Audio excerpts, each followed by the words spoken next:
So Zelensky speaks today. Yesterday, President Biden spoke at the UN in what will be his final address as president to the United Nations General Assembly. It was a wide-ranging speech highlighting the threats to international alliances, Russia's invasion of Ukraine, and, of course, the escalating conflict in the Middle East. There will always be forces that pull our countries apart and the world apart. Aggression, extremism, chaos, and cynicism.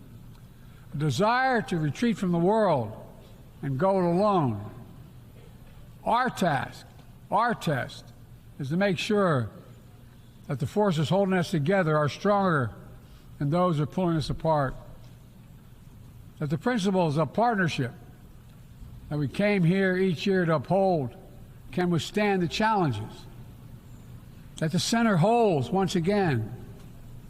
My fellow leaders, I truly believe we're at another inflection point in world history. For the choices we make today will determine our future for decades to come. Will we stand behind the principles that unite us? Will we stand firm against aggression? Will we end the conflicts that are raging today? Will we take on global challenges like climate change, hunger, and disease? Will we plan now for the opportunities and risk of a revolutionary new technologies? Putin's war has failed, and at his core aim. He set out to destroy Ukraine, but Ukraine is still free. He set out to weaken NATO, but NATO is bigger, stronger, and more united than ever before, with 2 new members, Finland and Sweden. But we cannot let up. The world now has another choice to make. Will we sustain our support to help Ukraine win this war and preserve its freedom, or walk away and let aggression be renewed and a nation be destroyed? I know my answer. We cannot grow weary. We cannot look away. And we will not let up on our support for Ukraine, not until Ukraine wins a just and durable peace in the UN Charter. As we look ahead, we must also address the rise of violence against innocent Palestinians on the West Bank and set the conditions for a better future, including a 2-state solution where the world, where Israel enjoys security and peace and full recognition and normalized relations with all its neighbors, where Palestinians live in security, dignity, and self-determination in a state of their own. So, Peter Baker, touching on all the hot points, the flashpoints around the world right now, but also in a moment that probably the speech will be remembered for, President Biden talking about his decision to step aside and not run for a second term, said it was a very difficult decision after 50 years in public service. He said, I love this job, but I love my country more. And in a message that could have been either directed at the people in the room or perhaps to the Republican candidate for president right now, he said, some things are more important than staying in power. It's your people that matter the most. Yeah, I think you're right. It's interesting that some of the people in that room, of course, have had power for an awful long time and don't plan to give it up anytime soon. So, in effect, he's offering himself as a model for how it ought to be done. But you're right, Willie, to say that that's something he may also be targeting at a domestic audience. That is to say, his predecessor and would-be successor who refused to give up power after losing in 2020 and made up claims that weren't true about the election and had a mob attack the Capitol. And it's rather striking that an American president would be having to make that point about an American, democratic election. That's something we haven't seen, obviously, in our lifetime. So it was very striking. I was also struck by how personal it was for him. Remember, he has spent 50 years on the stage, and he cares a lot about foreign affairs. These are the people he has spent his time working with, not only as president, vice president, senator, chairman of the Senate Foreign Relations Committee. For him, foreign relations is really the peak part of what being president means. And I think that there was a sort of wistful moment for him, and maybe a wistful moment for people in the room, given what may or may not come next. Exactly. A lot of different cross currents of dynamics there. And also there were times when he talks about, the forces that are pulling us together are stronger than the forces pulling us apart. Yeah. He's saying that, hopefully. He's saying a lot of things like this in this speech that you you could put right back here to this country.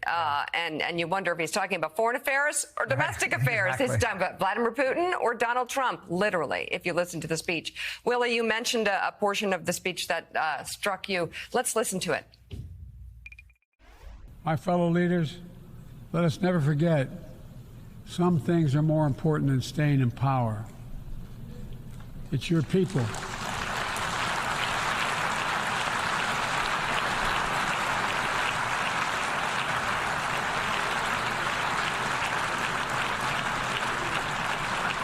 It's your people that matter the most.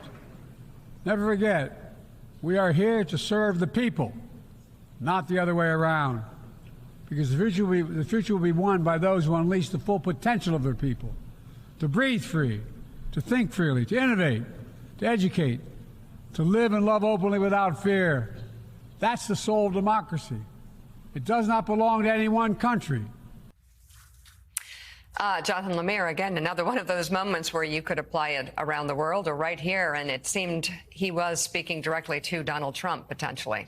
There are a lot of audiences for that line, domestic and foreign, and I'm told by One Senior USA that line there about putting people ahead of your own political power also aimed at Prime Minister Netanyahu in Israel, who, of course, has made decisions to prolong this war, some in the Biden world feel, as opposed to prioritizing getting those hostages out. And, Richard, let's talk about the Middle East right now, because that shadowed the president's speech last night. I mean, he certainly made a compelling argument that the world he inherited post-Trump was full of turmoil. He rebuilt alliances. He announced again America's presence on the world stage. That, I think, is a universal agreement. However, it's a harder case for him to make that the world is a safer place now than it was 4 years ago because of Ukraine, because of the situation in the Middle East. And he certainly urged Israel and Hezbollah to de-escalate. But right now, everything we're seeing out of the Middle East is these two sides are only heading closer and closer to what could be an all-out war. Yeah, that was the yin and yang of the speech, Jonathan.